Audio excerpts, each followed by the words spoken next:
안녕하세요. 여러분의 마음 코치 알렉스입니다. 학부모들을 대상으로 소통 교육을 하고 있습니다. 그 내용을 여러분들에게 소개해 드리려고 합니다. 사람들이 가정이나 직장에서 가장 힘들어하는 것이 무엇일까요? 많은 사람들이 일 자체보다는 사람하고의가 가장 힘들다라고 얘기합니다. 또 사람과의 관계 때문에 고통을 받고 업무가 진척이 되지 않는다라고 합니다. 그러면 어떻게 인간관계 사람과의 소통을 원활하게 할 수 있을까요? 수많은 커뮤니케이션 기술이 있습니다. 여러 가지 커뮤니케이션 기술 중에 딱 하나를 골라야 한다면 저는 그 첫 번째로 라포를 고르겠습니다. 그만큼 라포가 중요하다고 생각을 합니다. 라포라는 것은 과연 무엇이고 라포를 어떻게 형성해야 되는지 지금부터 말씀드리도록 하겠습니다. 제가 최근에 영 쉘던이라는 넷플릭스 드라마를 보고 있는데요. 라포에 대한 재밌는 이야기가 있어서 잠시 소개해 드리겠습니다. 쉘던은 천재적인 과학자입니다. 그 쉘던의 어린 시절을 다루고 있는데요.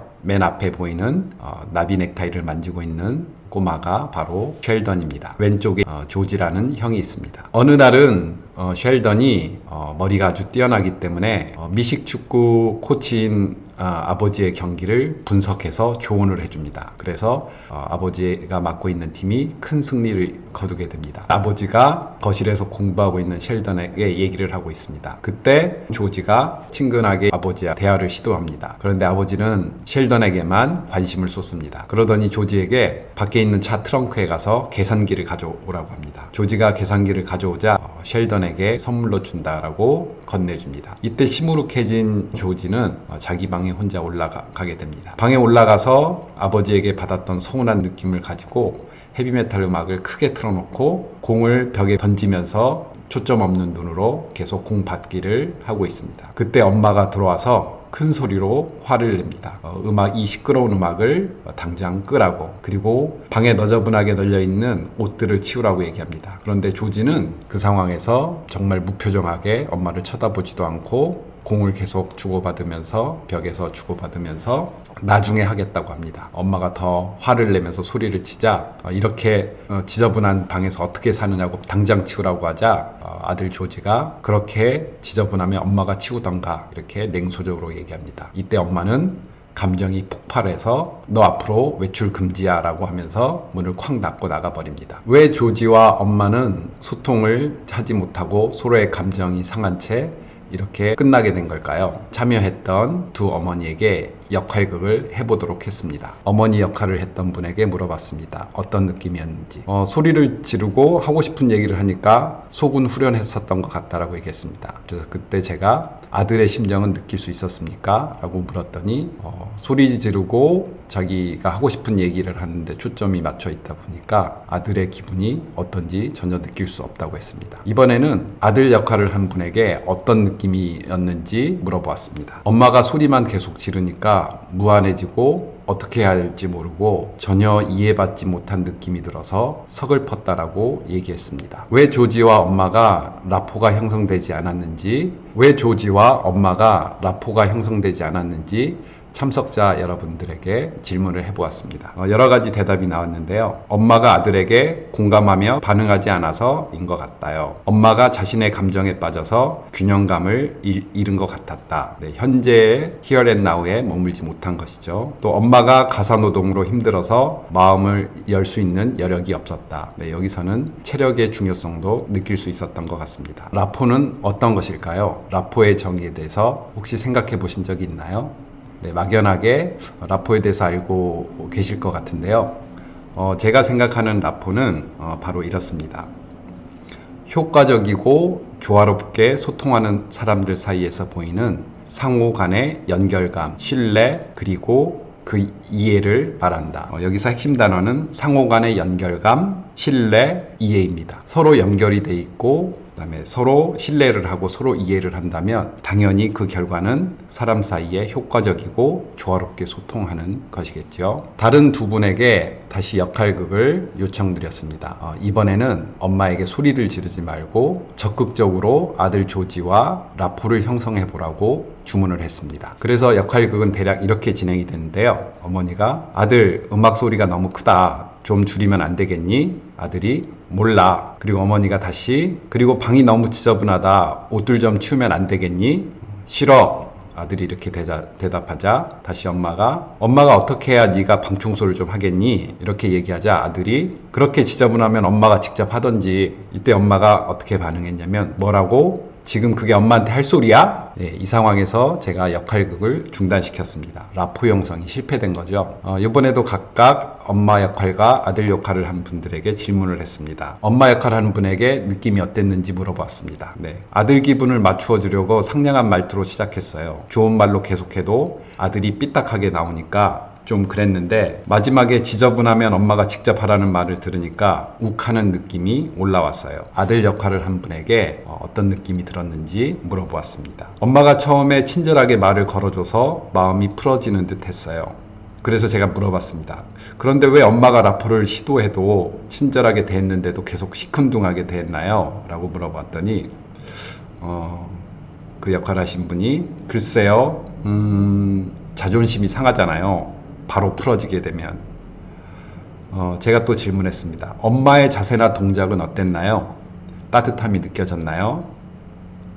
아들 역할 하신 분이 나를 쳐다보지 않았던 것 같아요. 그리고 나한테서 너무 멀리 떨어져 있었고 뻣뻣하게 서 있었던 것 같아요.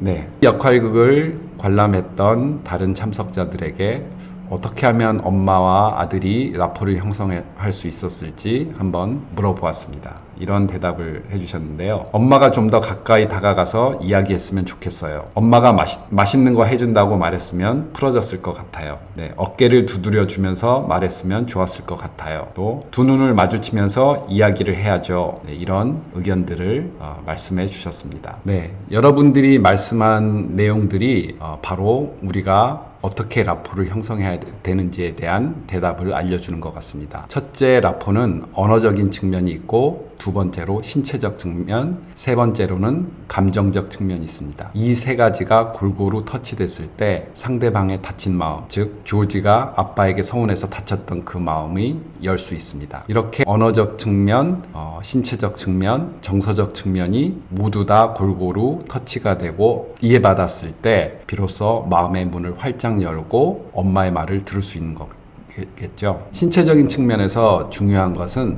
첫 번째로 아이 컨택입니다. 엄마와 아들이 눈을 마주쳐야 합니다. 또 눈을 마주치는데 따뜻한 케어와 이해와 존중과 사랑의 에너지가 가는 아이 컨택도 있을 것입니다. 그리고 자세도 중요합니다. 자세는 개방적이고 열려 있어야 됩니다. 팔짱을 끼거나 굳은 자세, 딱딱한 자세로 있다면 아이는 마음의 문을 쉽게 열지 못할 겁니다. 아이가 마음의 문을 닫고 있다면 결코 엄마의 말이 들리지 않습니다. 엄마가 했던 말들은 좋은 의도를 가지고 있습니다. 그 좋은 의도가 아이에게 받아들여지려면 아이가 마음의 문을 열고 그 말을 들을 수 있어야 합니다. 마음의 문이 닫혀 있다면 소통을 위한 채널들이 다 닫히게 됩니다. 청각적으로, 시각적으로 이런 감각을 수용하는 채널들이 시야는 뿌옇게 흐려지고 엄마의 본질적인 뜻은 귀를 통해서 들어오지 않습니다. 오직 마음의 문이 활짝 열렸을 때만 비로소 눈이 밝아지고 귀가 트이게 됩니다. 그래서 안녕하세요. 형성되어 있지 않은 가족 회사는 공기가 무겁고 차갑습니다. 라포는 사람과 사람 사이에 화학 반응을 일으키는 기반입니다. 차디찬 공기에서는 화학 반응이 일어나지 않습니다. 뜨거워져야 화학 반응이 일어납니다. 화학 반응이 일어나야 사랑의 웃음꽃이 활짝 피어납니다. 무거운 침묵 대신 가벼운 웃음소리가 피어납니다. 불통보다는 소통이 흐르게 됩니다. 고통보다는 치유의 샘물이 사람들 사이에 흐르게 됩니다. 비효율성보다는 효율성이 올라갑니다. 불행보다는 행복이 싹틉니다. 함께 즐기는 활동을 하게 됩니다. 라포가 형성이 되게 되면 상대방은 이렇게 느낍니다. 내 마음을 잘 알아주는구나. 내가 진심 이해받고 있구나. 내가 사랑받고 있구나. 이런 느낌을 느끼게 된다고 합니다. 라포는 기술이라고 합니다. 기술은 갈고 닦고 연습을 통해서 습득되는 것입니다. 라포를 그냥 이해하는 측면에서 받아들이게 되면 현실에서는 전혀 적용되지 않습니다. 지금 오늘 배웠던 라포 기술들을 활용해서 직접 현실에서 상대방에게 배우자나 가족, 자녀들에게 사용해 보면 좋겠습니다. 실제로 아이 컨택을 하거나 그 다음에 자세를 개방적이고 우호적인 자세를 취한다거나 가벼운 터치를 한다거나 이런 것들을 한다는 것은 쉽게 바꿀 수 있는 것들이 아닙니다. 부단한 노력과 의도를 가지고 적극적으로 실행하고 연습했을 때 비로소 자기의 몸에 익히게 되는 것입니다. 오늘의 영상 여기서 마치도록 하겠습니다. 오늘도 영상이 좋으셨다면 좋아요와 댓글 그리고 구독 부탁드리겠습니다. 감사합니다.